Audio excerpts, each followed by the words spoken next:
তোর তো খোঁজ পাতাই নাই রে। এর আগে তো তুই ফোন করতিস, ভালো মন্দ কথা হতো। খোঁজ খবর নিয়ে আর কি করব? যে বন্ধু টাকা দিয়ে হেল্প করে না তার সাথে সম্পর্ক রেখে আমার কি লাভ?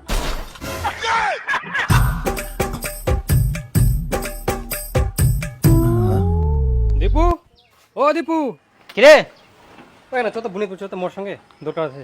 বুনিয়াদপুর তো মোর তো কাম ছে রে। আসি না করিস তাড়াতাড়ি, বেশি সময় লাগবে না। আচ্ছা ঠিক আছে, চ চ মোটরসাইকেল দাঁড়িয়ে চ। চো।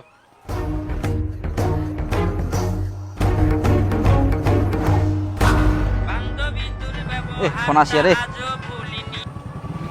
হ্যালো দীপু, হ্যাঁ বল বান্ধবী। বলে আমাকে একটা হেল্প কর না রে। কি হেল্প রে? 2000 টাকা ধার দে না রে, আমার খুব দরকার। ও 2000 তো আচ্ছা ঠিক আছে দিচ্ছি, ফোন পেতে পাঠিয়ে দিচ্ছি। হ্যাঁ আচ্ছা আচ্ছা ঠিক আছে। আচ্ছা।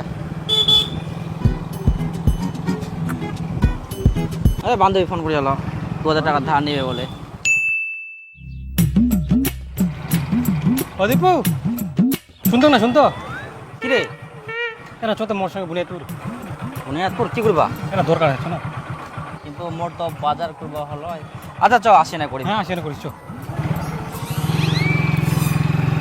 এই দীপক, দীপক, রে দীপক রে, কি? শোন শোন না শোন। কি? প্রথম যে চত্বর না মোর সঙ্গে বুনিয়াদপুর ঘুরে আসি।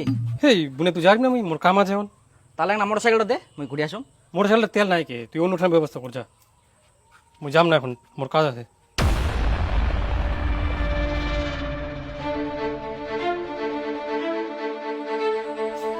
সময় যায় নাকি কতবার চাঙাটা খালি কি করা যাবে আর।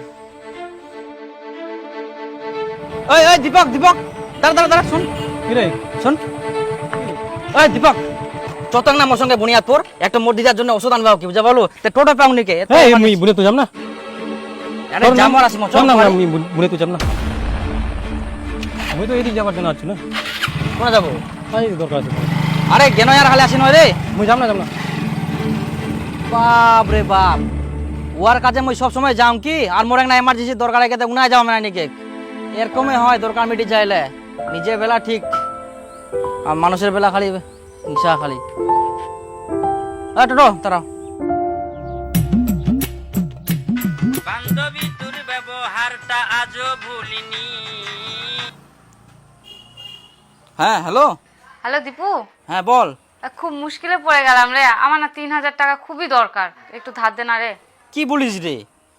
তুই শিলিগুড়ি যায় চাকরি করছিস আর টাকা চাইছিস আমার কাছে? আরে এমনি তো আমি বাড়িতে আছি বেকার বসে। তুই একটু ব্যবস্থা করে দে না রে, আমি স্যালারিটা পালে সঙ্গে সঙ্গে তোকে দিয়ে দেবো। আচ্ছা ঠিক আছে দিচ্ছি। হ্যাঁ হ্যাঁ ফোন পেতে দিচ্ছি। আচ্ছা হ্যাঁ হ্যালো দীপু, হ্যাঁ বল। আর বলিস না, আবার একটু দরকারে তোকে ফোন করলাম বুঝলি।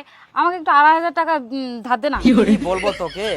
আরে তুই তো চাকরি করিস রে, আবার কিছুদিন আগে তো তুই বললি তোর বয়ফ্রেন্ড বলে তোর সাথে চাকরি করে, তোদেরই তো অনেক টাকা। আর আমার কাছে তো টাকাই নাই রে, এবার তো আমি তোকে দিতে পারবো না। আমি তো বেকার বসেই থাকি বাড়িতে। তো তুই একটু ম্যানেজ কর রে, এবার আমার কাছে টাকা নাই রে, দিতে পারবো না। আচ্ছা ঠিক আছে। ঠিক আছে রাখ। হ্যাঁ হ্যাঁ, ওই ফাইলটা তোমার ওখানে রাখা আছে, ওখান থেকে আরে বের করো। বান্ধবী কবে আসছিস? এই তো 2-3 দিন আগে। আচ্ছা তোমার সাথে পরে কথা বলছি। তোর তো খোঁজ পাতাই নাই রে, একদিন টাকা ধার দেয়নি তো 5 বছর হয়ে গেল, তোর কোনো ফোন টোনে নাই, খোঁজ খবর নাই। এর আগে তো তুই ফোন টোন করতিস, ভালো মন্দ কথা হতো। খোঁজ খবর নিয়ে আর কি করব? যে বন্ধু টাকা দিয়ে হেল্প করে না তার সাথে সম্পর্ক রেখে আমার কি লাভ? থাক রে। বান্ধবী তোর ব্যবহারটা আজও ভুলিনি। জানতাম না তোর মনের মাঝে এত শয়তানি।